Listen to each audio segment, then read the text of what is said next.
Ta-da, ta-da. Hi guys, good morning, good afternoon, good evening. Welcome to SMC with Arewa. My name is Arewa. I welcome you to my channel. If you're new, can you click on that subscribe button and don't forget to on your notification bell so you can get notified whenever I drop a new video, so you can come and check it out. Also, this is a Yoruba and English channel, so thank you once again, guys, for joining me. Thank you for your love. Thank you for coming back to this channel. I really appreciate every single one of you guys. Thank you for your love. Thank you for always coming back here. If you are new, for any of your advert, support, donation, discussion, whatsoever, my contact is going to be down below in the description box, and I'm also going to leave it, on the screen. Thank you once again, guys. My name is Arewa. Welcome to Social Media Court with your baby girl, your diva. Thank you once again, guys. If you are new, welcome. I hope you stay. For the returning fans, thank you for stopping by once again. Kereo. Wọ́n ní kan mọdé kó gbọ́ kó sọ fún toko. Ẹ bá mi wá nǹkan fìdílé. Let's get into the main kókó of the gist today.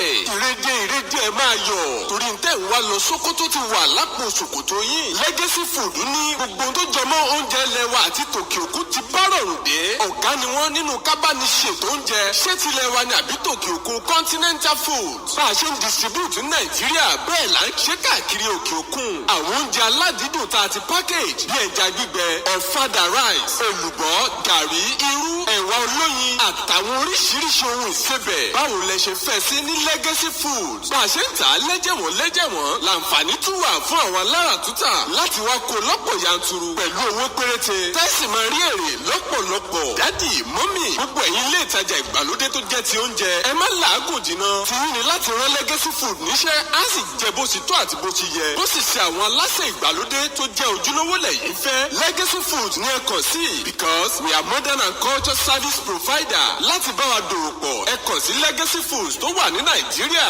Lake Holland International Limited, Mesa Village, Kọ́bápẹ́, Abẹ́òkúta. Telephone 0902-022-5804. Tàbí lórílẹ̀-èdè Amẹ́ríkà ní Legacy Africana Market, 671 Bay Street, Thousand Island, New York, 10304. Telephone +192-935-35385. Ní Legacy Foods, we set the legacy. So apparently the mother of the nurse that treated Mohbad, the mom of the nurse came out with a video pleading to the general public about the situation her daughter is into. Quickly watch the video. Nigeria tí wọ́n rí yẹn rí. Èmi ni ìyá Fèyíṣayọ̀ Ògèdèǹgbé, nurse tó lọ treat Mohbad. Nurse tó lọ treat Mohbad. Ṣé a lè tẹ kọ́kọ́ mọ Fèyíṣayọ̀ tó di pé ó di kéèsì pé ó lọ treat Mohbad? Ta ni Fèyíṣayọ̀ Ògèdèǹgbé gangan? Fèyíṣayọ̀ jẹ́ ọmọ bíbí inú mi, òun làkọ́bí mi. So Fèyíṣayọ̀ kọ́ṣẹ́ nurse fún ọdún 3 ní private hospital Global State yìí. Ó dẹ̀ ṣiṣẹ́ ọdún ní ọ̀dọ̀ ọ̀gá ẹ̀ tí ò sí kọ́ márí. Fèyíṣayọ̀ ọmọ mi kì í ṣe oníwàhálà, ọmọ jẹ́jẹ́ ni Fèyíṣayọ̀. Ó dẹ̀ jẹ́ oníwà tútù ní àdàbà. Nígbà tó kọ́ṣẹ́ ọdún 3 tó ṣiṣẹ́ ọdún kan, ojú ọdún 4, ìyẹn a lè sọ wípé ó kojú òṣùwọ̀n láti practice láti ṣiṣẹ́ yẹn. Bẹ́ẹ̀ni. Báwo ló ṣe rìn pàdé àwọn Mohbad? Ibo ló ti mọ̀ wọ́n? Ṣé lẹ́nu iṣẹ́ ni? Ta ló pè síbẹ̀? Fèyíṣayọ̀ ọmọ Mohbad rí, kò dẹ̀ mọ̀ pé bóyá òun fẹ́ lọ treat Mohbad. Spending ni Fèyíṣayọ̀ ti máa ń treat tipẹ́. So Spending ló pé Fèyíṣayọ̀ kó wá bá òun treat ọ̀rẹ́ òun Mohbad. Oore dẹ̀ ni Spending ṣe láti pé Fèyíṣayọ̀ wá bá òun treat ọ̀rẹ́ òun. Ìgbà tó dẹ̀ lọ treat ẹ̀, àwọn èèyàn wà ń bẹ̀. According to bí Fèyíṣayọ̀ sọ fún mi, ó ní ìyàwó Mohbad wà ń bẹ̀, ọ̀rẹ́ ẹ̀ wà ń bẹ̀, àbúrò Mohbad wà ń bẹ̀, bíyè Mohbad náà wà ń bẹ̀. So nǹkan tó dẹ̀ fún kò lè pa Mohbad nítorí pé kò ṣe máa gún Fèyíṣayọ̀ òṣèṣe bẹ̀rẹ̀ iṣẹ́, òun ṣe ọmọdé iṣẹ́. So abẹ́rẹ́ tó dẹ̀ ló ń fún tetanus injection, paracetamol pẹ̀lú antibiotic. Abẹ́rẹ́ mẹ́ta tí Fèyíṣayọ̀ tó fún tó ń tọ́ pé òun fún Mohbad nìyẹn. Ó dẹ̀ sọ jẹ́ pé mọ̀ pé abẹ́rẹ́ tó ń fún Mohbad ò lè pa Mohbad torí wọ́n ti gbé òun lọ sọ́dọ̀ àwọn professional wọ́n dẹ̀ jẹ́ kó mọ̀ pé normal thing tó yẹ kó ń fún lòun fún òun ò fún ní overdose. Ibo ni Fèyíṣayọ̀ wà nígbà tó ń pè kó wá treat Mohbad àti pé ṣé ó ṣàlàyé fún yín bóyá iye ọdún tóun ti fi mọ spending tẹ́ ń sọ yìí. Bẹ́ẹ̀ni Fèyíṣayọ̀ mọ Mohbad rí kò rí Mohbad rí spending ló mọ̀ so Fèyíṣayọ̀ ti mọ spending sí 2019 ló sọ fún pé òun ti mọ spending Kútọ́nù ni mo rẹ́ ní Fèyíṣayọ̀ wà lọ́jọ́ tí wọ́n tó ń pè. Kútọ́nù ló wà. Kútọ́nù ló wà níjọ́ Monday tó ń pè so ó ń bọ̀ ní Nàìjíríà so miss call ti pọ̀ lórí fóònù gbà tó ń dé bóyá boundary Nàìjíríà àti kínní so ó lè sọ pé òun ò sí láàrin òun ṣe ń bọ̀ lẹ́kọ̀ọ́ ni so ó lè sọ pé àpè tó ń bá dé Èkó pé ọ̀rẹ́ òun yẹn ní court ó lè ní pé kó send court yẹn sóun kó òun rí ó dẹ̀ send court yẹn sí òun ò tí ì dẹ́kọ̀ọ́ tó ń bá dẹ́kọ̀ọ́ nígbà tó ń dẹ̀ délé ilẹ̀ ti ṣú so òun láǹfààní láti lọ bí tí wọ́n ti kò sọ fún pé ẹni tó fẹ́ lọ treat lélẹ̀ so ó nígbà tó dẹ̀ di àárọ̀ ọjọ́ kejì ó ti pé òun wọ́n sọ pé òun tiẹ̀ ṣe ń sùn lọ́wọ́ tó ń bá jí pé òun kì í rush láti lọ treat yẹn so ó lọ ní pé kàn send the address sí orí fóònù ó lè send the address so ló fi lọ so ó nígbà tó dẹ̀ lọ bẹ̀ tó ń lọ treat ẹ̀ àwọn èèyàn wà ń bẹ̀ ìyàwó ẹ̀ wà ń bẹ̀ àbúrò Mohbad wà ń bẹ̀ ọ̀rẹ́ Mohbad wà ń bẹ̀ pa Mohbad náà wà ń bẹ̀. ó jẹ́ èèyàn mẹ́rin. bẹ́ẹ̀ni ibo ni Fèyíṣayọ̀ ti jí kúrò níjọ́ tí ó lọ treat ní Tuesday yẹn ṣé ilé ń bí ló gbà lọ àbí ibi tó ń gbé. ilé Àjà ló gbà lọ. ok Àjà lòun ń gbé. bẹ́ẹ̀ni so Àjà ló gbà lọ sí Lẹ́kì. sí Lẹ́kì bẹ́ẹ̀ni. so ó ti mọ spending láti 2019 ìyẹn jẹ́ bí ọdún mẹ́rin. bẹ́ẹ̀ni so ó ti ń bá wọn ó ti bá spending ṣe. bẹ́ẹ̀ni o tí spending bá sick ló máa pe Fèyí ọ̀ bóyá tó bá láwọn rẹ̀ tó bá sick ló máa fi pé kó wá treat àwọn. so ní kóòtù tí wọ́n ń sọ pé wọ́n treat pé wọ́n gbé kóòtù yẹn ti wà ń bẹ̀ láti Monday. Fèyí ò mọ̀ bẹ́ẹ̀ ni òun ò mọ̀ bóyá ẹni yẹn ti ní kóòtù tẹ́lẹ̀ so but nǹkan tí spending sọ fún pé ok ọ̀rẹ́ òun yẹn ní kóòtù ó dẹ̀ ní pé kó send kóòtù yẹn sí òun kó òun rí so ó dẹ̀ send kóòtù yẹn sí. ìyẹn ni fídíò ibi apá tààrí tí ó wà tí wọ́n yí torí ọwọ́ yẹn ṣe bí ẹni wú. bẹ́ẹ̀ ni. ṣé ìgbà tí Fèyí wá débẹ̀ ṣó béèrè pé bóyá báwo ni kóòtù ṣe jẹ́ o báwo lè bó ṣe jẹ́ ìṣẹ́ mọ́. mi mọ̀ kò sọ fún mi ò dẹ̀ béèrè kù yẹn lọ́wọ́ ẹ̀. àtìgbà wo ni wọ́n ti mú Fèyí gangan torí èmi jẹ́ oṣù kan. wọn ò mú Fèyí o fúnra mi ni mo mú Fèyí lọ bẹ̀ o wọn ò declare ọmọ mi wanted ọlọ́pàá ò wá Fèyí. èmi ló pé 23 days tí mo ti mú Fèyí lọ bẹ̀ o. ìyẹn ní pàǹtí nǹkan tó dẹ̀ jẹ́ kó pẹ́ báyìí kí n tó ké gbàjarè fún gbogbo ayé ni wípé wọ́n jẹ́ kó yé mi pé 2 days ni result máa fi jáde after 2 days gbàtà àgbọ̀ mo tún lọ bẹ̀ wọ́n ní pé ọ̀sẹ̀ kan lẹ́yìn ọ̀sẹ̀ kan náà ní ká dúró di Friday that is last week Friday so gbàtí mi ò gbọ́ anything náà ni mo ní kí n pariwo fún gbogbo àgbáyé kán gbà mí. ẹ̀yin fúnra yín lẹ mú Fèyí lọ bẹ̀. èmi fúnra mi ni mo mú Fèyí lọ police station. kí ni àwọn ọlọ́pàá sọ fún yín lẹ́yìn tí 2 days pé autopsy máa jáde kí wọ́n sọ fún yín pàtó. wọ́n náà lọ lóyìnbó lọ ṣe pé result ò tí ì dé. pé lóyìnbó lọ ti lọ ṣe autopsy. bẹ́ẹ̀ni pé result ò tí ì jáde pé result náà ń dúró dè so gbà tí mo wá rí pé result ò jáde mi gbọ́ pé result jáde kọ́ má dẹ̀ rọrọ̀ lọ́mọ tèmi lórí ẹ jọ̀ọ́ gbogbo ẹ̀yin àgbáyé ẹ gbà mí Fèyí pọ̀ lọ́wọ́ mi ọmọ méjì péré ni mo bí o àbúrò ẹ̀kọ́ ss ni kẹ́ ẹ ṣàánú fún mi o mi ò léèyàn sí búmọ̀dà ní mi 20 years ago ni mo ti ń dá Fèyí tọ́ o ọmọ rẹ lọmọ mi o gbogbo àdúgbò yìí tẹ́ bá bèrè Fèyí wá ṣàlàyé fún yìí o Fèyí ò kì í ṣọmọ burúkú o ọmọ alálùbáríkà lọmọ mi o ọmọ mi ò gbàṣà àpàyàn oore ni spending ṣe fún Mohbad o oore ni Fèyí àti spending ṣe fún Mohbad o because oore ni spending ṣe tó fi pinnu sí ẹ pé wọ́n treat ọ̀rẹ́ wọn o kẹjọ kẹgbà ní ẹ̀yọ́ ọmọ Nàìjíríà o mi ò léèyàn mi ò dẹ̀ lọ́wọ́ ṣùgbọ́n mo lọ́lọ́ mo rẹ̀ pé ọmọ Nàìjíríà ẹ̀ẹ́dígbẹ̀lẹ̀ yàbò sí o kẹgbà ní kẹ́ ṣàánú mi o ẹ̀ẹ́dí kọ́lọ̀ sí náà nọ́ọ̀sì integrity o tẹ bá dọ̀sítà náà nọ́ọ̀sì ló fún yàn lábẹ́rẹ́ o kẹjọ kẹ́ ṣàánú fún mi o. torí nǹkan tí táwọn ọlọ́pàá ń sọ ni pé abẹ́rẹ́ tó pa nǹkan tó detect pé ó pa Mohbad pé ó ṣokùnfà látàrí abẹ́rẹ́ tí wọ́n fún. láyé kèé jẹ́ ká mọ̀ pé abẹ́rẹ́ tó fún Mohbad lè pa paracetamol gbọ́ mi tó ti pààyàn rí tetanus injection mi ti gbọ́ rí ọmọ kókó wọ́n fún lẹ́lẹ́ bí báyìí tó bímọ sí lẹ́lẹ́ bí tàṣàlẹ̀ lọ pé nọ́ọ̀sì ládùúgbò wọ́n fún tetanus injection kò kú Fèyí kò ń ṣe nǹkan tó fún ló pa. táyìn bá sọ wípé kò ń ṣe nǹkan tí Fèyí fún ló pa ṣé ẹ̀yin lérò wípé bóyá àyíníke kan hanky-panky kan ti fẹ́ ṣẹlẹ̀ lórí ọ̀rọ̀ yìí ṣé èròǹgbà ti yín nìyẹn.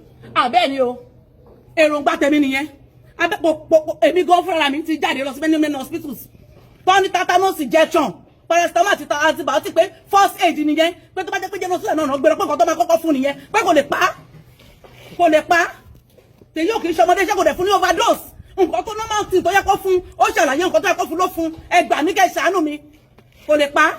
torí ṣe mọ̀ wípé gbogbo àwọn àjọ tí wọ́n ń ṣe kò kárí àwọn nọ́ọ̀sì náà àtàwọn dókítà gbogbo wọn ni wọ́n fi style yọwọ́ pé àṣe ẹ̀fẹ̀ yóò wà qualified tó. Torí pé ó jẹ́ ọ̀sílẹ̀ ó lọ kọ́ṣẹ́ ó kọ́ṣẹ́ lọ́yàn pé kò ń ṣe ti hospital ìjọba ló ti kọ́ṣẹ́ òun ló fà gbogbo àwa kò sí àyíníke kan gbogbo ayé ló ń lo auxiliary nurse nílé. nígbà tí ọ̀rọ̀ yẹn wá rí bẹ́ẹ̀ yẹn ṣé ẹ gbìyànjú láti ti pe lọ́ọ̀yà yín kí làwọn ìjọba ń bá lọ́ọ̀yà yín pàtó sọ pé bóyá. result yìí náà ni result ni gbogbo wọn sọ pé nígbà tí result bá jáde àdè rí result sí result náà sọ pé nígbà tí result bá jáde ọmọ mi dẹ̀ ti lọ 23 days ní kọ́sọ́dọ̀ ọlọ́pàá lẹ́nu 23 days ló pé 23 days fúnra mi dẹ̀ ni mo mú lọ́bẹ̀ wọn wá wọn pé wọn invite ẹ̀ mi rò pé mo jẹ̀bi láti mú ọmọ mi lọ́bẹ̀. torí nísìnyí wọ́n jẹ́ ká mọ̀ wípé òun ni prime suspect òun ni wọ́n dá gbogbo number 1. wọ́n ní gbogbo àgbáyé àgbà mi ẹ̀yin abiyamọ àgbáyé ṣàánú fún mi torí ọmọ yìí nìkan náà ni mò ń wojú ẹ̀ kẹ́ ẹ gbà mí mo fẹ́ kẹ́ ẹ ràn mí lọ́wọ́ mi ò lówó mi ò dẹ̀ léèyàn single mother ni mi ní 80 years tí mo ti dáfẹ́ yìí tán ẹ jọ̀ọ́ kẹ́ ẹ gbà mí kẹ́ ẹ ṣàánú fún mi kẹ́ ẹ ràn mí lọ́wọ́ ìrànlọ́wọ́ yín ni mo fẹ́. Honestly speaking, I really feel for the woman, and she said some interesting things that I want us to critically analyze. Yes, her daughter is an auxiliary nurse, which she said she learned in an hospital, private hospital, for like 3 years and worked for like a year or so. She's an auxiliary nurse, accepted. And using auxiliary nurse in Nigeria is not something that is not common. It is literally very, very common. How many people get sick and actually take themselves to hospital? Most times it is this auxiliary nurse that people use, so it is very, very common. And what now baffles me is that I'm still going to circle back to Wunmi, the wife of Mohbad, because why didn't they take that guy to the hospital? I mean, why would they settle for an auxiliary nurse? You mean as rich as they are, they don't have a family doctor? I mean, right from the show that he got injured, they're supposed to drive to the hospital straight, or let's say the symptoms of the hand, you know, the thing was literally swelling up. The lady was coming from Kutoni. They had to wait for the lady to come back. So during all those times, the video that you saw online of Mohbad and was the video that was sent to the nurse lady that what happened. She did not know Mohbad. That is her literally first time of seeing Mohbad. She is the nurse that treats Mohbad's one of Mohbad's boyfriend. And that was the one that called that nurse to come and treat his friend. She did not know Mohbad. She's seeing him for the first time. And according to the doctors, that what she prescribes or gave Mohbad is what is normally the first aid that should be given to that kind of injury. Honestly speaking, kí ká máa ṣàdúrà pé kí èèyàn má rìn níjọ́ tí ebi bá ń pa ọ̀nà. Àkóbá àdábá kọ́lọ́run má jẹ́ ká rí, you know, wrong place at the right place, or wrong place at the wrong time. Wrong place at the wrong time. That is the case that lady is into, because they are still going to circle back and want to drop everything on her and make her a scapegoat, which unfortunately she has no fault in whatsoever. They're just going to take all this, that she's the one that murdered him, and put all the whole blame on that lady. Àkóbá àdábá gidigidi gan ni nǹkan tó ṣẹlẹ̀ ọmọbìnrin yẹn. Àkóbá àdábá gidi gan ni. Èèyàn injure látijọ́ Sunday, Monday owó ẹ̀wú tó yẹn, ẹ wá dúró di nurse tó ń bọ̀ láti Kútọ̀nù, ẹ wá gbé lọ sí hospital. Okay, ìgbà tí nurse yẹn dé jọ Tuesday tó gún lábẹ́rẹ́ tí gbogbo ẹ̀ ṣẹlẹ̀, kí ló dé tẹ́ tí wá gbé lọ sí hospital? Why did you take him to the hospital then? Why didn't you take him to the hospital instead of calling that nurse? But when you called him, you had to wait for a whole hours, like 24 hours, for the nurse to come back from Kútọ̀nù to come and treat him. Why didn't you take him to the hospital? I mean, why Wunmi open her eyes down and see her husband had that swell up and won't call a family doctor or won't take him to the hospital or insist on him going to the hospital. It's literally not making sense. They had to leave fi ọwọ́ yẹn sílẹ̀ láti Sunday, Monday, títí di Tuesday, nọ́ọ̀sì tó ń bọ̀ láti Kútọ́nù ẹ wá ń dúró dé òun ni kó wá tọ́jú ẹ lè gbé lọ sí hospital. Nígbà tó wá gún lábẹ́rẹ́ tán tó gbòdì lára ẹ wá ṣẹ̀ṣẹ̀ ń rush lọ sí hospital. Kí ló dé tẹ́ ẹ gbé lọ sí hospital instead of calling that auxiliary nurse? Apparently that voice that came out and said he saw when Mohbad was brought to the hospital and he took pictures with her, it is a false. It is just orchestrated. It is a big lie. See, a lot of people are behind this. A lot of people with money. We all know Sam Larry has money. Naira Marley has money.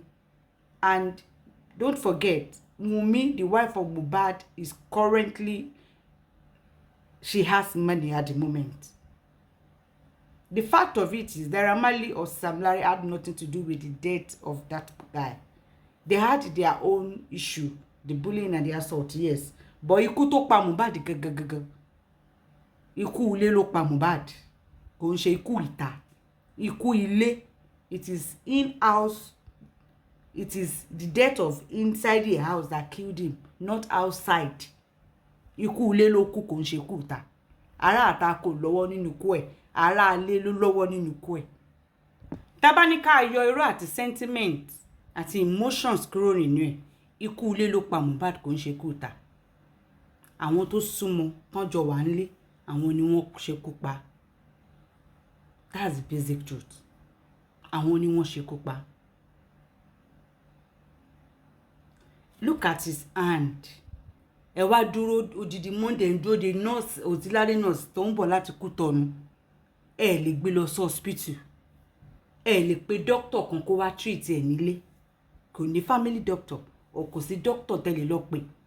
Àbí kẹ́ pe àwọn òbí àbí ìyá ẹ̀. His younger brother was there, saw everything that happened. Wunmi was equally there and couldn't insist on her husband going to the hospital to get treated. At least, gbogbo ton gba ton assault, ton bully, ton wound, hospital sha ló ń gbé lọ, ton ti lọ ń tọ́jú ẹ̀. So, kí wá ló wá ṣẹlẹ̀ níjọ́ yẹn? Ìgbà tí nurse dé, did they bother to even tell the nurse that this guy is high on drugs? Ṣé wọ́n sọ fún pé ó ti mu, ó ti fa gbáná, ó ti fi snuff, ó ti ṣe wọ́n sọ fún? Torí reaction ni àwọn nǹkan tó injection yẹn, it is the normal injection tó yẹ kó fún irú egbò bẹ́ẹ̀ yẹn. But nítorí pé gbogbo alcohol, gbogbo oye yín, gbogbo nǹkan tó ti yẹn tó ti fà sára, gbogbo iṣẹ́ tó ti wà lára is on drugs already. Ó lè jẹ́ kí àwọn nǹkan yẹn kó trigger tó kó react bó ṣe react lára yẹn. Ká ní hospital ni wọ́n gbé lọ ni, wọn bá ti ṣe kíni. Kò bá má tọ́lọ̀ bá ní pé tó bá lọ sí hospital náà pé the same abẹ́rẹ́ tí nọ́ọ̀sì yẹn gún náà lọ gún tó bá kú síbẹ̀ nǹkan. Ṣàmà ní doctor ló pa, àbí hospital ló pa. Ó dùn mí, honestly, for this nurse. She's just a victim of circumstances. Honestly speaking. Kéèyàn máa ń rìn níjọ́ tébi bá ń pọ̀nù. Àkóbá àdábá gidi gan. Nǹkan tó ń pè ní àkóbá àdábá lélẹ̀. Ó rìn níjọ́ tébi ń pọ̀nù. Kó ti mọ̀ kó ti lóhùn ráyè pé òun ò wá. Kó ti mọ̀ kó ti lóhùn ráyè pé òun ò wá. Wọ́n fẹ́ di ikú ẹ̀, wọ́n fẹ́ dì lórí nísìn. Meanwhile, ikú ilé ló kú. Negligence àwọn tó súnmọ́ ó pẹ̀lú nǹkan tó pa. Negligence àwọn tó súnmọ́ òun ló ṣekú pa. Honestly speaking. Because I remember Pram Boy even saying in his interview that when he went to get his bag, that he saw his boys, they were playing table tennis while Mohbad was in pain upstairs with a swollen hand. So the guys were just going about it. And he was in pain. Wọ́n lè gbé lọ hospital. wọ́n neglect ìyàwó ẹ̀ tó tún jẹ́ ìyàwó ẹ̀ gan jókòó tì síbẹ̀ òun náà lọ dojú kalẹ̀ ó neglect ẹ̀ ó gbà kí ọ̀rẹ́ ọkọ ẹ̀ ló máa pe auxiliary nurse wá nígbà tí wọ́n ní family doctor. I found out that they actually had a family doctor, and when they can even take him to an hospital, and they say an hospital is not even far to where he lives. Can you imagine that? And they didn't even bother to inform any of his parents what was going on. Some of you will come out and start saying, yeah, is he a kid that they will force to take to the hospital? Does he not know that he's supposed to go to, will they force him to the, okay, why did they take him to the hospital later on, when the injection started reacting? Why did they take him to the hospital then? Why did they take him to the hospital then? Nǹkan tó yẹ kán síwájú ṣe ló wá ṣe kẹ́yìn. If you are saying that if he does not want to go to the hospital, is he a kid that the wife will force? Is he a ṣègbà? Is he a ṣàgbọ̀n? Kí ni iṣẹ́ ìyàwó? Kí ni iṣẹ́ ìyàwó?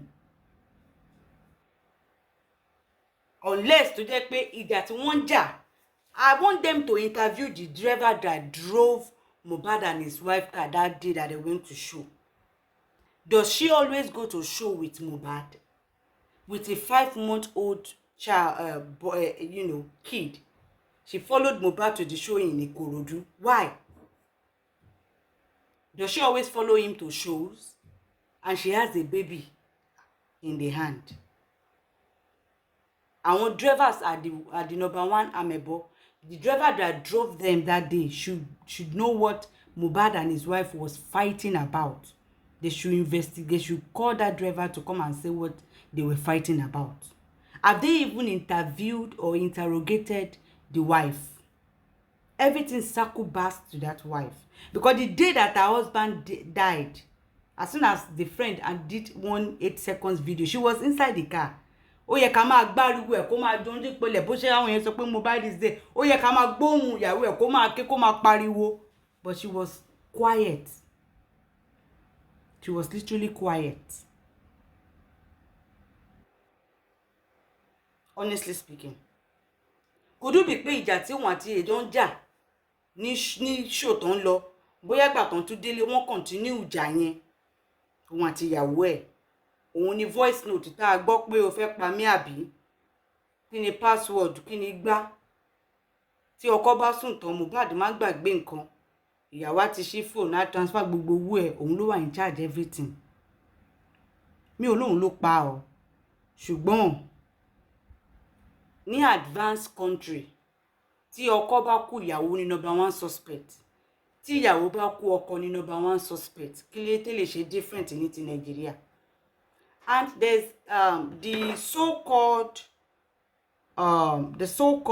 DNA that some people have been clamoring for, the circulating one fake DNA test of Wumi's son. That circulating fake DNA test of Wumi's son without an evidence. It is what? It is fake. Same way they were carrying one fake voice note of one unknown that said he saw Mohbad and even took pictures with him in the hospital that they brought him to. It is all fake. Nigerians, most of us are very gullible. Very, very gullible. As far as I'm concerned, Naira Marley is literally innocent until proven guilty in the court of law. That's it. Ikú ilé òun ló pa Mohbad kò ń ṣe ikú ìta. Ikú wà lọ́wọ́ anybody níta àtàrà ilé ni ikú ẹ̀ ti wá. Because the injury is not an injury to be ashamed of, that it can't be taken to an hospital because he's a celebrity. Gbogbo celebrity ló máa ń ní doctor. Àwọn tí wọ́n celebrity gan ní family doctor tí kankan bá ṣẹlẹ̀ wọ́n sáré pé family doctor. Belinta sí odidi celebrity. But kí ni ìjà tó wọ́n àti ìyàwó ẹ̀ jọ ń jà tó le tó yẹn? And according to Prime Boy, the organizer of that show that they did on Sunday, because he said he went to go and meet them, that see what Mohbad is doing, they should invite those ones too and ask them questions. But I want the driver to be questioned as well. ìyẹn ló máa sàn kan tó wọn àti ìyàwó ẹ̀ jọ ń jà wọ́n jọ ń fà ìyàwó náà gbọ́mọ oṣù 5 tẹ̀lé lọ ṣóò ìyàwó tá a bá wò tá a bá fẹ́ nílé ijó kí ló máa gbẹ̀yìn ẹ̀. I'm not shading his wife, but I don't know why she should be excluded from suspects. She shouldn't be excluded from suspects. She shouldn't. Ó tẹ̀ ń ṣe voice note tí ọkọ ẹ̀ tó ṣe. Ó fẹ́ pa mí àbí? Aṣọ tí wọ́n ní kí mo kó gbé sí mi lórí, ó lọ gbé sí mi lórí, ó fẹ́ pa mí. The day that I announced that the guy died, this woman came on Instagram and posted 8 videos before she went offline. Posted 8 videos. 8 posts on her Instagram before she went offline. Ní ìjọ́ tí wọ́n announce pé ọkọ ẹ̀ kú, ó bọ́ sórí Instagram, ó post picture, ó post video. As if nothing happened. Ọkọ ẹ̀ dẹ̀ kú. Even the nurse mother said she was the one that took her daughter to the police station. So the nurse was not even arrested or anything. That she was the one that took her daughter to the police station. I don't believe it is the fight that he had with Prime Boy on Sunday was what resulted to that hand. I think, Mohbad has temper. Oninu fufu eyoni. I think the fight he was fighting with his wife, the fight carried over to when they got home. Maybe when him and his boy were trying to settle or, separate them or something like that, they hit Mohbad where he was not supposed to be hit or something like that. That resulted to that. His younger brother was in the house. His wife was in the house. So they were waiting for a nurse that was in Cotonou. They called on Monday. That one was in Cotonou, got out to Lagos late. They waited till they started calling till Tuesday before the nurse came. They couldn't take him to the hospital. And you think, do these people really want justice? Because if they want justice, they won't be pointing direction to Sam Larry abi Naira Marley abi what. They already know the people that they should carry. Iku ile lo pa. I'm not exonerating Naira Marley or Sam Larry. Those ones have their own case to answer. Those ones have case to answer. But they are the one that killed Ipo. So they knew all these things. Yeah, they were pointing us to another direction. Do they really want justice? Because if they want justice, they already know who to hold.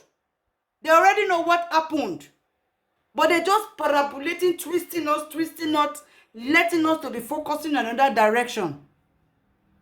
Is it justice that they really want? The nurse went there, her mother took her there to go and explain. The next thing, police just hold the woman, hold the nurse down. And she has been there since like maybe 23 days now or so. The nurse was the one, the mother of the nurse was the one that went together to the police. The police did not invite her or arrested her or anything. Now she carry her leg, go police station, go talk. And from there, police just hold her because they needed somebody to escape, go to put the whole thing on top. Was that the reason why the wife and his friends at home were actually waiting for this so that they will have somebody to pin the death on later on? Remember in the voice note of Mohbad, he was telling his wife oti ko ile sile abo ti post oti gbele sile so that o ma ba le post e tin ba ku tan o ma ba le sọ pé nǹkan bá aṣọ tí mo ní kó má wọ̀ mo gbé sí mi ló ṣó fẹ́ pa mí ni tí wà táwọn family te bá ti ń ṣe ti pẹ́ eléyìí la ṣe mọ̀ yín. That voice, that talk get volume. Oni kiminu. Yes, she's mourning and she's also, nursing her child, but that does not exonerate the wife. It doesn't exonerate. She knows what happened to her husband. She knows what happened to her husband.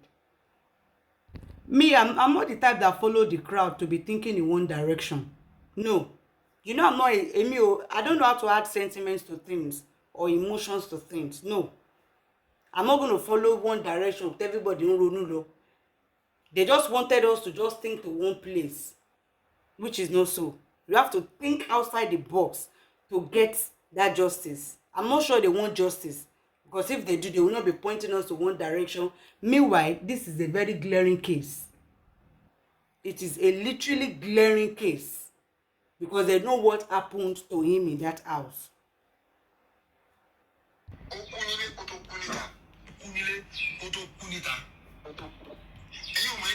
Baba Mohbad ni.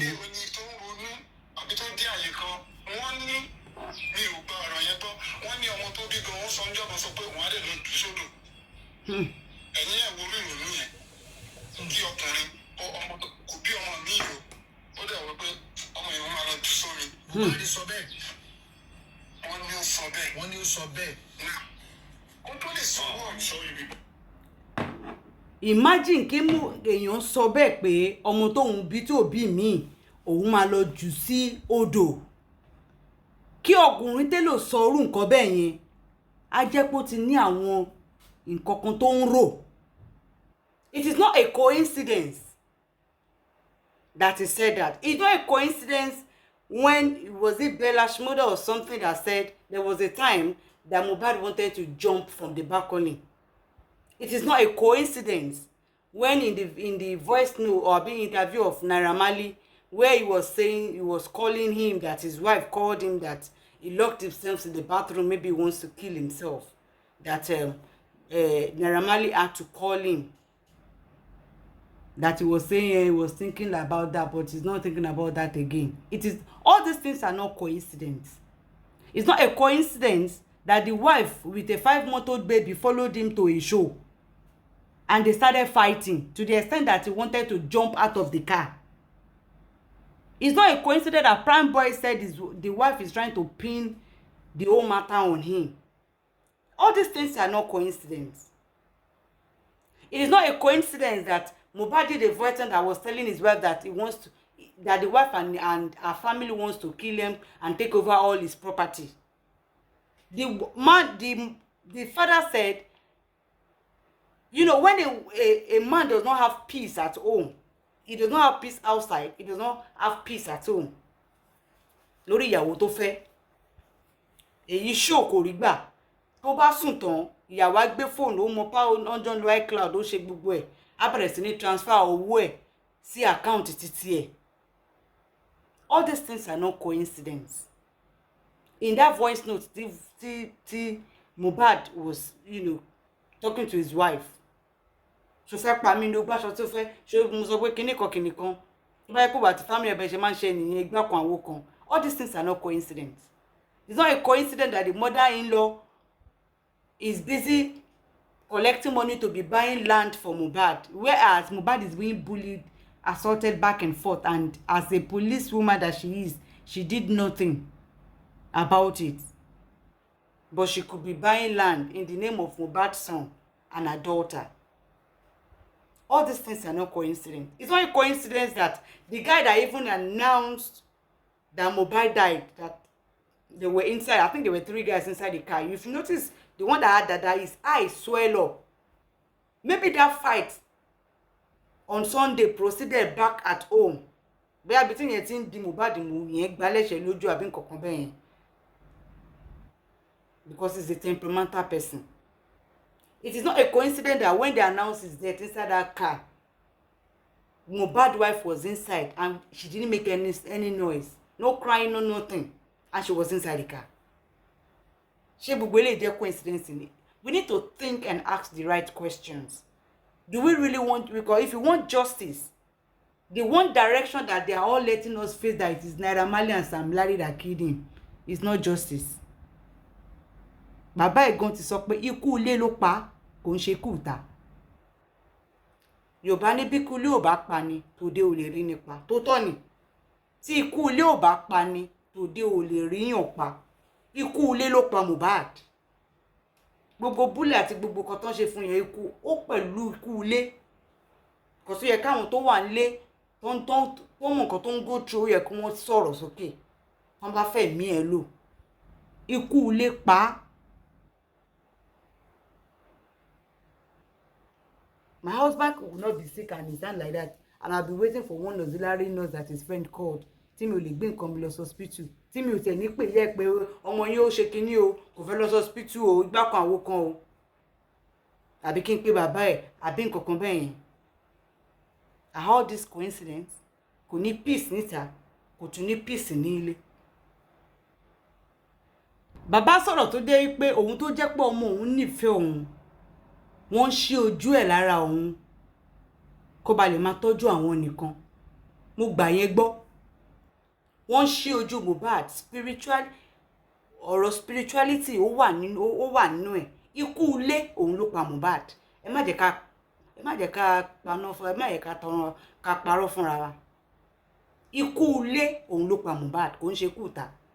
Direction tó fẹ́ kí gbogbo máa kó ronú lọ yẹn, wọn ò ní kankan ṣe pẹ̀lú ikú ẹ̀. Àwọn yẹn ní tiwọn o, ìyẹn Naira Marley Sam, àwọn yẹn máa jìyà tiwọn. Ṣùgbọ́n ikú Mohbad gangan wàláhì kò ní kankan ṣe pẹ̀lú wọn. They are not guilty until proven by the court. Àwọn yẹn máa jìyà tiwọn náà. At least Sam Larry yẹn ó yẹ kó sì rí bá bí 3 or 4 years fún nǹkan tó ṣe. Àwọn yẹn máa jìyà tiwọn, bọ̀ pé ikú ẹ̀ kọ́ńtẹ̀ ìyàwó àtàwọn tó wà nílé pẹ̀lú ẹ̀, àwọn ló mọ̀ nǹkan tó ṣe kú pa. Kò ní kankan ṣe pẹ̀lú ara àta. Ikú ilé òun ló pa. Wọ́n ṣí ojú ẹ̀ kúrò lọ́dọ̀ bàbá ẹ̀ tí ó lè sọ fún bàbá gbogbo nǹkan tó ń go through. Wọ́n ṣí ojú ẹ̀. Ẹ mọ̀ kí wọ́n ká aṣọ lójú èèyàn. Kò rí nǹkan, kò ṣe kankan fún tangible fún bàbá ẹ̀ àbí fún àbúrò ẹ̀ gan àbí ẹ̀gbọ́n obìnrin tó kọ́ tailor. Wọ́n ṣí ojú ẹ̀ completely. Ó wà láàrin ìyá àti ìyàwó. Ṣé mọ̀ wípé tọ́n bá ti ń sá ògùn, eléyìí ń sá family ìyàwó àti ìyàwó ń sá ògùn sórí ẹ̀. Ìyá ẹ̀ gan fúnra rẹ̀ náà, òun náà ń ṣe kíni, ó ń sá ògùn sórí ẹ̀. Kò sí kó rí èèyàn bẹ́ẹ̀ kó má ṣe kíni, kó má yí. Kò ní peace nílé, kò tún ní peace níta. Ìyàwó ò fún lọ́kàn balẹ̀ nílé. Ìta náà tó bá tún wá ṣò lọ kò tún rí ṣò gbà náà. I just think they want to pin this on Naira Marley and Sam Larry. Although those ones obviously have their own case that they will answer to. They just want to pin this debt on Sam Larry and Naira Marley. Àwọn ọ̀dẹ̀ ní kankan ṣe pẹ̀lú ikú ẹ̀. Ká sọ tòótọ́. Honestly speaking. Àwọn yẹn ní tiwọn, those ones get their own way we say they will answer to it. They have their own that they will answer to it. All these things are not coincidence. Why didn't they release the video of the hand that he got injured when the whole matter started? Why didn't they tell us that he fought or something like that? Why didn't they? Until we started asking the right questions when all these things started coming to surface. Why didn't they bring all these things up in the first instance? Because they let us just want to divert that this Naira Marley and Sam Larry that killed him. That's the narrative that they want everybody to go with. Until some of us that we don't add sentiment or emotions to things started asking the right question before all these things started coming to light. Ikú ilé pa Mohbad. Ikú ilé òun ló pa. Kò dẹ̀ ní ìfọ̀kànbalẹ̀ níbi tó wà. I am not saying it's the wife that killed him, but I'm just saying that she has a lot of questions to answer. Mi ò ní ìyàwó ẹ̀ ló pa ọ́, ṣùgbọ́n ó ní àwọn ìbéèrè tó yẹ kó ṣe kíni kó dáhùn sí. Mi ò sọ pé òun ló pa ọ́, ṣùgbọ́n ó ní àwọn ìbéèrè tí mo fẹ́ kó dáhùn sí. Níjọ́ tọ́kọ ẹ̀ kú, ànúṣe ló lọ post video àti pictures ẹ̀ lórí Instagram. She had time to be posting and updating Instagram when her husband was just announced dead. Like 2 minutes after he was announced dead, she started posting on Instagram. Then it took a lot of questions that needed to be answered by her. Honestly speaking, mi ò know ló pa o, ṣùgbọ́n she knows a lot. She knows a lot. All these things that are coming to the surface, why when they presented when this case first started? Why is it coming out little by now? Why did they let all of us just shift direction that it is these people that killed him? Meanwhile, ikú ilé ló pa. Ẹ káàárọ̀, ẹ káalẹ́, ẹ káàsán. Gbogbo ẹ̀yin olólùfẹ́ Àgbo Ìbílẹ̀ Solution. Àgbo Ìbílẹ̀ Solution ló wá síwájú yín ní àṣálẹ́ láti wá fi gbogbo àwọn nǹkan tí wọ́n ní wá fi hàn yín. Ẹ ṣé mo dúpẹ́, ẹ kú gbogbo àsìkò mi, ẹ kú gbogbo ìfẹ́ tẹ́ ní sí mi. Ẹ ṣé mo dúpẹ́, thank you so much. A ní nǹkan lóríṣiríṣi ní àṣẹ alẹ́ yìí láti Àgbo Ìbílẹ̀ Solution. Kọ́kọ́ bẹ̀rẹ̀ lórí fertility treatment. Ṣé rí fertility treatment lélẹ̀? Nínú set fertility treatment, liquid, a ní liquid méjì, root ẹyọ kan, bẹ́ẹ̀ tí kan nínú tó tóbi jù nínú liquid yẹn lélẹ̀. So ẹni tó bá nífẹ̀ẹ́ sí kó pè wá. Bẹ́ẹ̀ ẹ jẹ́ kí n rán yín létí pé ẹni tó bá fẹ́ lo àgbo yìí tí ò bá ṣe period kò lè lò. Kì í ṣe ẹni tó ti wọ menopause ló fẹ́ lò, kò dẹ̀ ṣe ẹni tó ń wá period ẹ̀ ló fẹ́ lò. Tẹ́ bá fẹ́ àgbo tẹ́ máa fi rí period yín, a ní washing and set tó jẹ́ pé ti period, obìnrin tí ò ti wọ menopause tí period ẹ̀ ti lọ, tí ò dẹ̀ kí period ẹ̀ lọ in time, ẹ pè Àgbo Ìbílẹ̀, a máa ẹ kàn sí wa, a máa wà lórí service láti attend sí yín. This one particularly, it's fertility yẹn set mẹ́ta ni. Tẹ́ bá nífẹ̀ẹ́, ẹ kàn sí Àgbo Ìbílẹ̀ Solution, a máa dá yín lóhùn. Ṣé rí, a ní àgbo diabetes, high blood pressure lélẹ̀ báyìí. A máa send eléyìí láàárọ̀ ọ̀la. Àwọn òun ṣàgbo tiwa sílẹ̀ o. Ẹni tó bá order àgbo la máa ṣe sílẹ̀ fún. Tẹ́ bá ti order nǹkan tẹ́ fẹ́, ẹ ṣáà pè kẹ́ order nǹkan tẹ́ fẹ́. Ọjọ́ tẹ́ bá fẹ́ kẹ́ order fún wa ọjọ́ kejì a máa ṣe. A máa send ẹ̀ sí. And send all over the world except Canada now. Canada ni ò gbà ká send ẹrù for now. Fáwọn wọ́n wà a little bit nice sí wa. Kàmá ni wọ́n bad, wọ́n nice gan. So a ní oríṣiríṣi àgbo. A ní ọkùnrin tí ó ní problem pẹ̀lú sperm, which is sperm count. A ní àgbo sperm count, a ní high blood pressure, a ní diabetes, a ní arthritis tọ́wọn Yorùbá wa ń pè ní àwọ́ká, a ní anti-stroke, a ní àgbo jẹ̀dí. Orí eléyìí ń sìn àgbo jẹ̀dí ni. Àgbo jẹ̀dí. This is ordinary jẹ̀dí.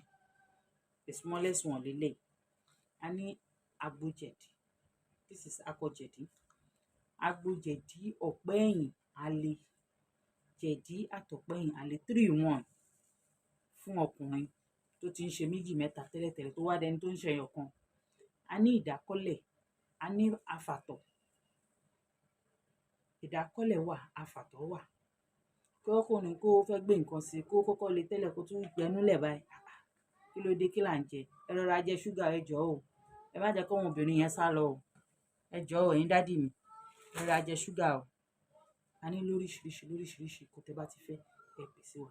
A ní ọṣẹ, a ní àgbo kòkòrò inú ẹ̀jẹ̀, a ní ọṣẹ tí nǹkan bá rìn ní ara èèyàn báyìí tẹ́ pé a máa ṣọ̀yàn jẹ, ẹ ṣáà pa Àgbo Ìbílẹ̀. A ní àgbo ẹ̀, a ní ọṣẹ, kó tẹ́ bá ti fẹ́, ẹ sọ fún wa, a máa bá yín ṣe. Tó dẹ̀ máa ṣe tó máa jẹ́ fún yín, because ó ti ń jẹ́ fún àwọn kan tẹ́lẹ̀, ó dẹ̀ máa jẹ́ fún yín. Àwọn tó ní ilẹ̀ yìí á jẹ́ kó jẹ́ fún yín. Ẹlẹ́dàá tí yín gan á jẹ́ kó jẹ́ fún yín. Ẹ ṣé mo dúpẹ́ ẹ̀yin olólùfẹ́ mi lọ́tùn lósì. A tún padà wá lórí obìnrin tí ọkọ wọn máa ń bá wọn sùn, lọ́kàn máa sùn gbálájá, tí yẹ pé wọ́n ní perform. Tó bá yá bàbá yẹn gan ló máa kàn release tiẹ̀. Kò ní choice because a kàn ń sùn ni, ara wo ò move. Bí ẹ̀yin gan pàápàá, ẹ̀yin dádì wa gan, ẹ fọwọ́ ń kọ bí tó yẹ kẹ́ fọwọ́ kàn. Ṣé àwọn pàwọ́ black man aburú gan.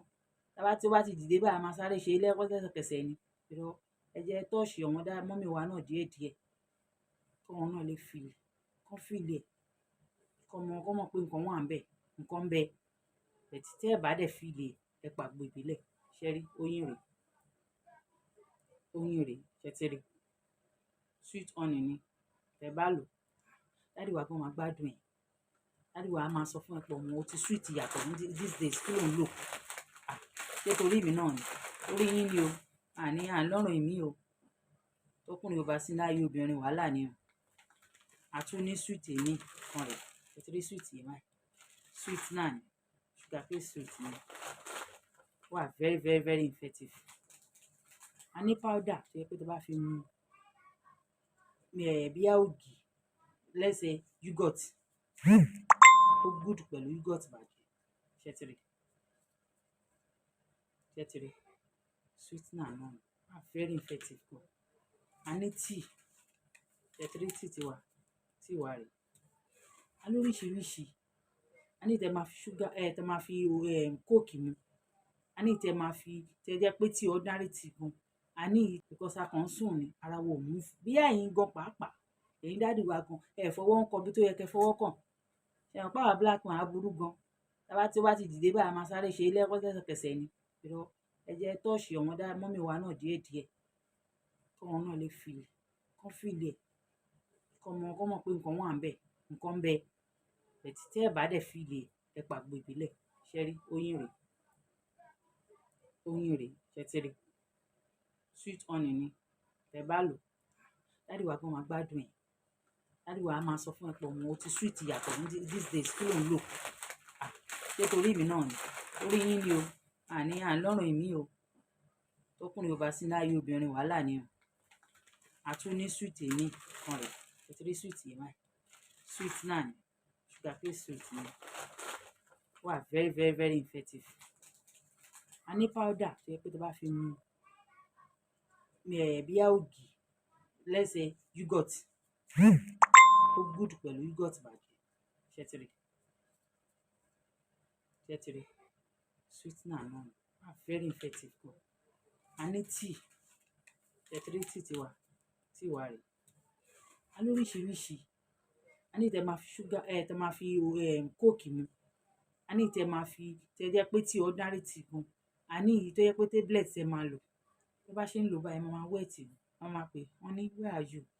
I'm missing you, come on. Ọtí máa pè nìyẹn. Ẹ lọ bèrè lọ́wọ́n tó ti rà wọ́n ròyìn.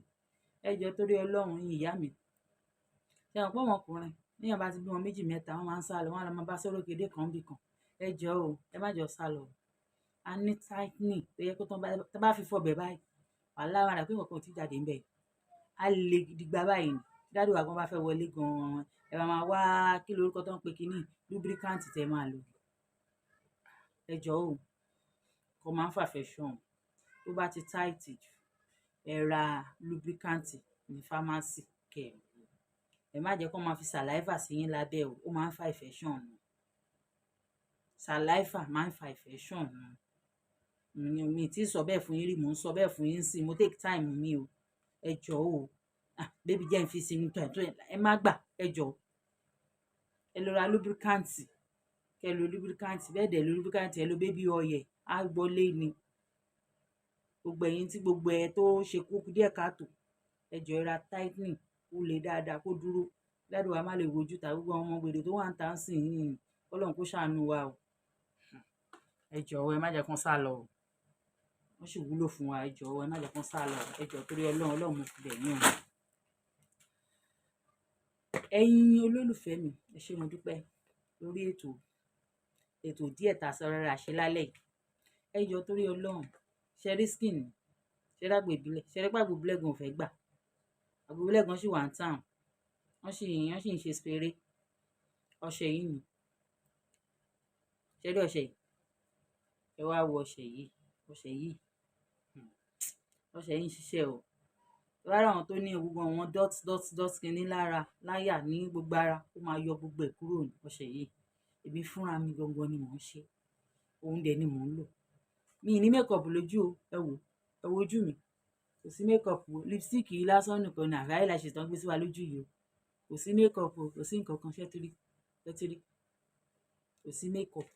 This is my natural face. Ọṣẹ yìí ni láti fi wẹ̀ láàárọ̀ àtàlẹ́. Èyí tẹ́ tún wá jẹ́ pé cold weather fati ara yẹn máa jọ̀lọ́ wọn bèrè pọ̀ rẹ̀ kí ló ń lò. Ẹ kàn sí àgbo ìbílẹ̀ màá bá yín ṣe. Màá tún fi extra touch sí. tẹ́pẹ́ ẹ máa glow ni ṣe gbọ́ ẹ pàgbọ́ ìbílẹ̀ o lórí 07063559591 repeat 07063559591 ẹ pàgbọ́ ìbílẹ̀ tẹ́ bá dẹ̀ miss nọ́mbà mi ẹ pé smc àsàrẹ̀wà smc wà ń bẹ̀ fún wa torí ẹ̀ la ṣe ní lọ́wọ́ smc fúnra rẹ̀ á wá nọ́mbà mi jáde fún yín ẹjọ́ eléyìí wà fún irun ẹni tí irun ẹ̀ bá ń já breaking hair ó máa jẹ́ kí irun gùn fúnra mi ni mo ṣe lè ó wà effective very nice ó wà ń lẹ́sìn àwọn nǹkan tí mo fọwọ́ ara mi ṣe ni mo polówó ṣe ti gbọ́ so anything tẹ́ bá need ẹ jọ̀ọ́ mo wà fún yín o God bless you bless us also gbogbo ẹ̀yin olólùfẹ́ mi tẹ́ ẹ trust mi tẹ́ ẹ fẹ́ mi lójú tẹ́ ẹ ń fẹ́ mi mú tẹ́ ẹ ń pè mí tẹ́ ẹ ń fún àwọn kọ́sítọ́mà ẹ̀mí ní nọ́mbà mi ọlọ́run á bá mi kẹ́yìn á bá mi tò ilé yín á bá mi tò ọ̀nà yín o ilé yín ò ní dàrú ọ̀nà yín ò ní dàrú o ẹ ṣé mo dúpẹ́ ẹ kú fẹ́ mi ní gbogbo ìgbà thank you so much mo dúpẹ́ lọ́wọ́ yín o I really appreciate you people thank you so much ẹ bá nídìí mi ẹ pàgbọ́ ìbílẹ̀ ẹ lè rán mi iṣẹ́ kò síbi tẹ́ ẹ lè rán mi lọ wà sáfíìsì yín mo dúró gédégbé yín ẹ ṣé mo dúpẹ́ thank you so much God bless you. Now wow, ẹ jẹ́ n ṣe àmì ẹ̀bọ kékeré kan fún yín. As I was told you, a little bird told me that ó ga ọ ìyẹn prophetess alálẹ̀ àbúrò prophetess alálẹ̀ ó ti yé yín àbúrò ex prophetess alálẹ̀ ó ga ọ wọ́n ní MC Oluomo ti yọ tójú ẹ̀ kúrò nú ẹ̀ o MC Oluomo ti jẹ tiẹ̀ kúrò nú ẹ̀ o kódà gbàtẹ́ MC Oluomo tún jẹ tiẹ̀ kúrò nú ẹ̀ another union kan ìyẹn tó ń pè ní kúdẹ́lẹ́tì náà òun náà tún ṣe kú ni ó tún gbé súnmọ́ òun náà tún jẹ àbúrò prophetess alálẹ̀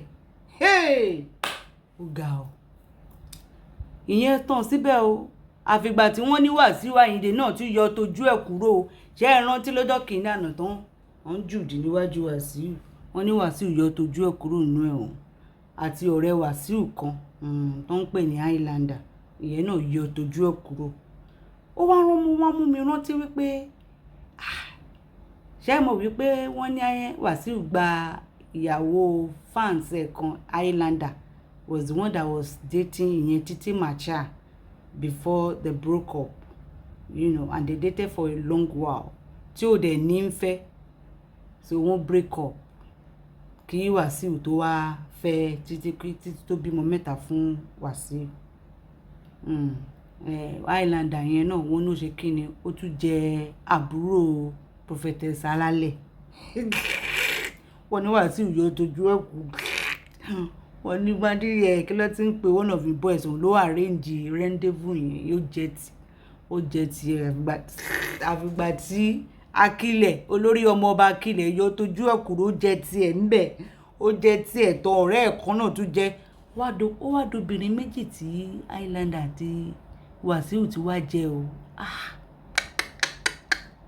ó ga ọ funny enough wọn ní Wasiu tó jẹ́ gan pé kò rí lè fún lówó ó náà ìyẹn rò pé ó máa fún olówó ní bọ́tẹ̀ òun ó náà kò fún sanwó bá a ṣe rí gbọ́nù asáwọ̀ tó òdù ní o èké yìí náà ní nǹkan ẹ mọ̀ bínú o kódà tún gbọ́ pé ńgbà tó ń fẹ́ lọ bá MC gan prophetess alálẹ̀ gan ó ṣe kéde ó sìn lọ òun ló lọ drop ẹ̀ sí ọ́fíìsì tó ti gbébọn mo ẹ má bínú òfófó yìí náà ní nǹkan ẹ má bínú òfófó yìí ní nǹkan tí mọ̀mọ́ wọn dẹ̀ mọ̀ sí gan mọ̀mọ́ wọn náà mọ̀ sí òfófó ni o.